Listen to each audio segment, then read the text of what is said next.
Welcome back everybody to Worship Drumming, and in today's video I'm going to be breaking down the song Glorious Day by Passion. Real quick before we get started, during the introduction you'll hear me say it sounds like this and I'll start playing but nothing's going to come out of my drums.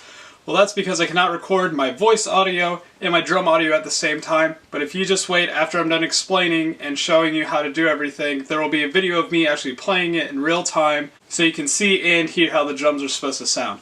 As you notice, I'm not going to tell you what lyrics I'm coming in on some of these beats. Well, that's because of copyright reasons. I don't know if I'll get a copyright strike for that, but you can never be too safe. The real reason why you're here is to learn this song, so let's go ahead and cut over to the kit. Alright, let's go ahead and break this song down piece by piece, starting with the intro. Intro, nothing really too complicated going on here at all. We're playing a 4 on the floor with our kick drum, and so that is just playing your kick drum on every quarter note. Sounds like this. 1, 2, 3, 4. 1, 2, 3, 4. That's all you're doing, and then whenever you come in with that though, you want to hit one of your cymbals to introduce that 4 on the floor. So it's 1, 2, 3, 4, 1, 2, 3, 4. And as you just play through that intro, accent some of those ones where you feel they should be accented on your cymbals. It doesn't have to be a big washy cymbal or anything, just give it a nice little hit to accent it. But whenever we end this, we do kind of want a little bit of a bigger crash on our last kick drum we're playing. Go ahead and listen to the song, know when we're going to come in on the drums and feel where we need to stop before we jump into the chorus, because there's that pause there. In that pause, we're going to wait 2 bars before we jump back into the chorus on the 1 count. The reason you can't hear the drums right now is because I have to plug my iRig into my phone and I can't record my voice audio and my drum audio at the same time and provide quality sound. The best I can do is I'm just going to go ahead and cut to the video. So this is what the intro should sound like. Real quick before I do that, it's being played at 110 beats a minute. I'll play it with your metronome and let's go ahead and I'll show you what that intro sounds like.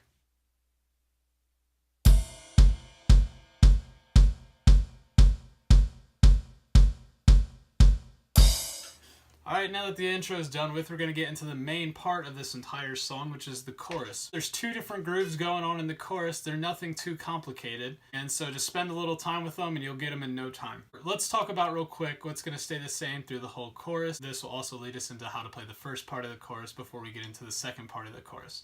So the first part of the chorus, on our hi-hat, we want a nice wash hi-hat, so if you're on acoustic set, go ahead and lift your toe up a little bit. Since I am on an electronic set, I can get away with taking my entire foot off. You're playing 16th notes on your hi-hats. Real quick, 16th notes are. So they're played just like this. It's right, left through the whole thing. So there's 16 notes in each bar, meaning 4 notes per 1 beat. So it'd be like this, and here's how you count them.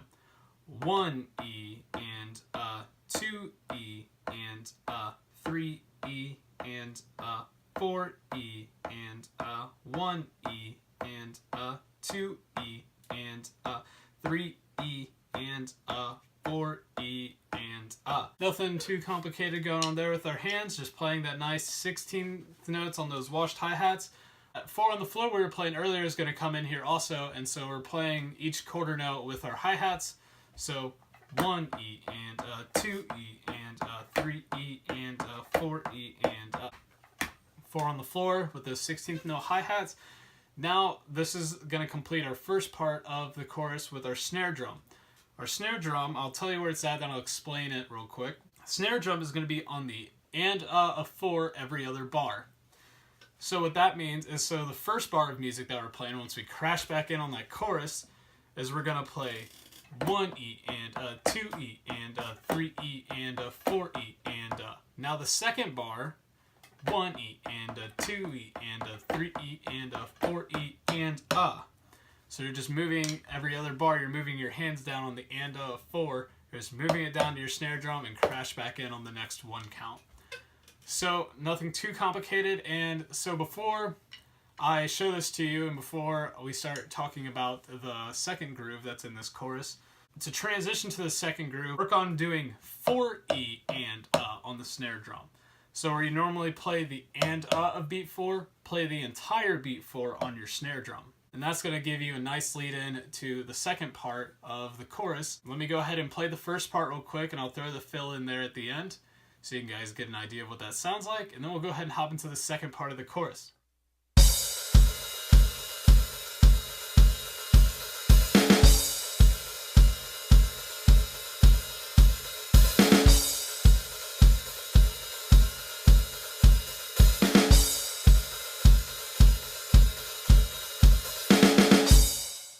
Second part of the chorus, all that's changing is our snare drum. Also what's changing is it's only 1 bar of music, so it's not 2 bars. 16th notes on our washed hats, 4 on the floor on the kick drum, and now our snare drum is what is going to be changing here. Our snare drum, there's going to be 4 hits per bar, and I'll go ahead and say what those are, and then I'll go ahead and explain where those are at, and I'll show you real slow how to do it.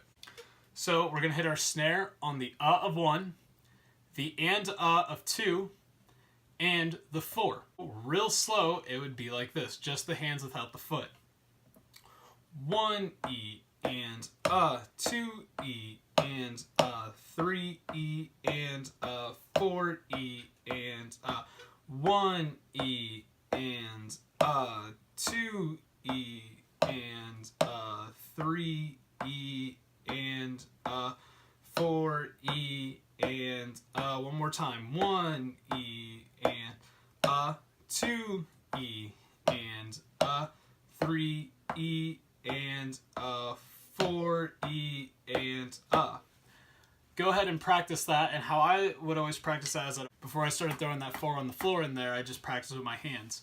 Another way to practice it is if you play the top part of your practice pad and move your hand down and just work on doing that 1 E and 2 E and 3 E and 4.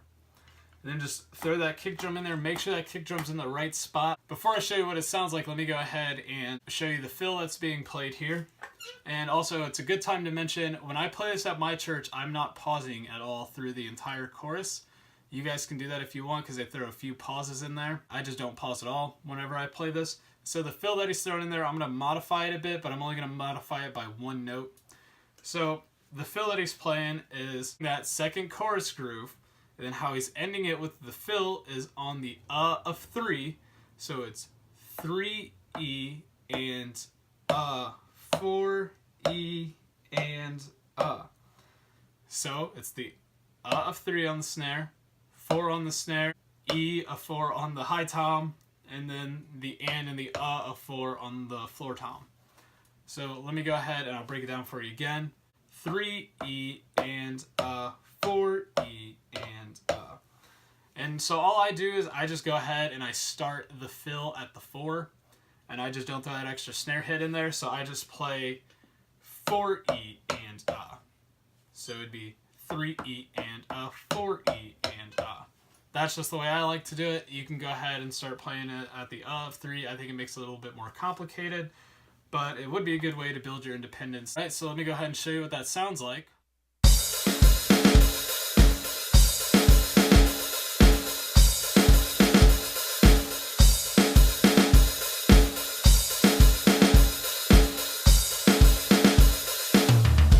Got an idea of what that sounds like. So I'll go ahead and play the first groove twice, so that'll be 4 bars, and I'll play 4 bars of the second half of the groove with the fill so you can feel how it transitions.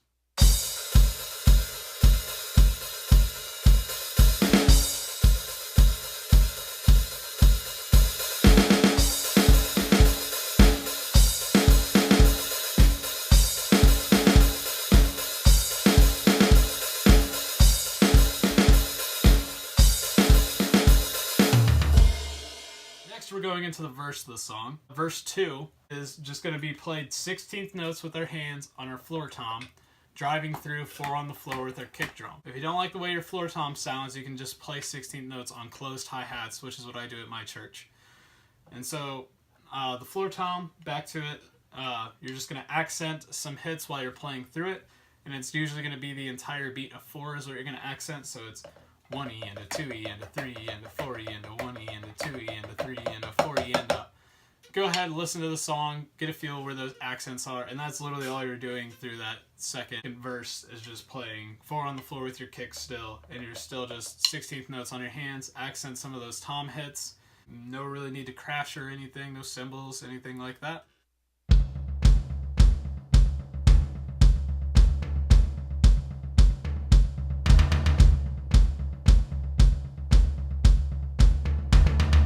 Let's go ahead and talk about the bridge real quick. So there's 2 ways to play the bridge. I'll show you the way I do it at my church, and I'll show you the way that they do it.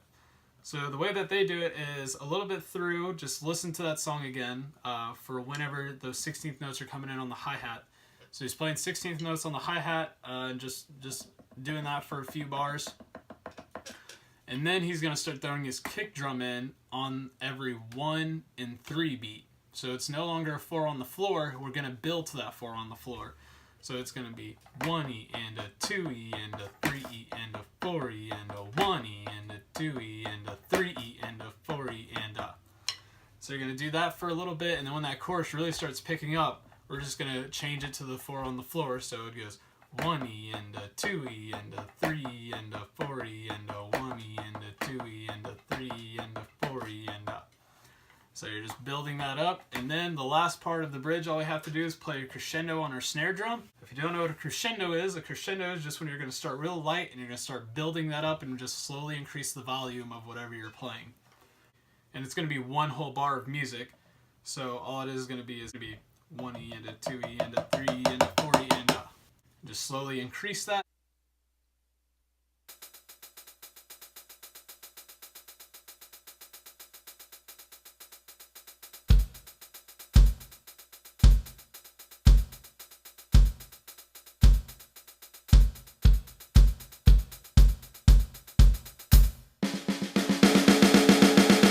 And then all we have to do now is play the outro. The outro is really easy. All you're doing is we're playing 16th notes on our hi-hat. Go ahead and hit the crash cymbal on every quarter note with our kick drum. So it's going to be 1E and a 2E and a 3E and a 4E and a. Go ahead and you're going to end the song with a nice 4E and a on the snare. And then just cymbals out. And then there you go. You got the whole song. One more thing real quick before I show you how to do this. How I'm saying you're going to hit that crash cymbal on every quarter note, you may notice that he does that through the whole song, through the chorus and everything. Well, most of us aren't playing in a giant stadium like he is. I was actually there when they first played that song, so he can get away with hitting that crash cymbal on every quarter note and not being too loud or too overpowering of all the other instruments. So when we're at our church, let's just not do that until maybe the outro.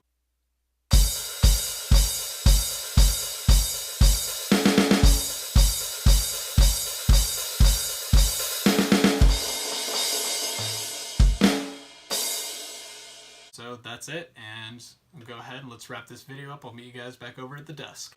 Thank you guys so much for watching the video, and hey, if you didn't know, this channel is all about posting drum tutorials. Now this is the first drum tutorial that I've posted, but this is going to be happening every Monday on this channel.